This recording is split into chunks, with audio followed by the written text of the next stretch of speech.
بيكم يا أصحابي في حلقة جديدة من حلقات برنامجكم مختبر فيرو.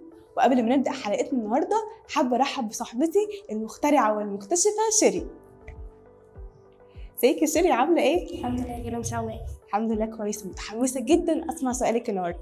أنا شفت تجربة كانت حاجة عاملة زي العجينة، كانوا بيجوا يربطوها، كانت بتبقى ناشفة وصلبة، أوقات كانت بتبقى سايلة وعاملة زي هي ايه دي اللي بتبقى؟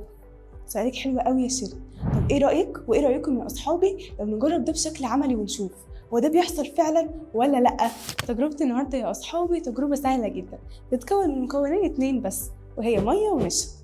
هنحط بقى المية على النشا ونشوف، نحاول نقلب كده.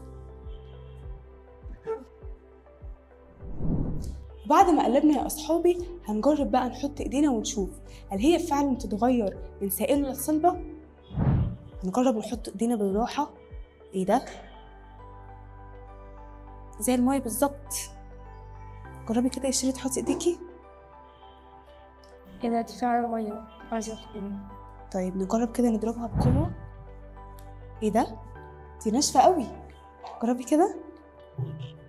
كده دي ناشفة فعلا. الخليط ده يا أصحابي بيتسمى باسم الخليط الغير نيوتوني. ايه خليط الغير نيوتوني؟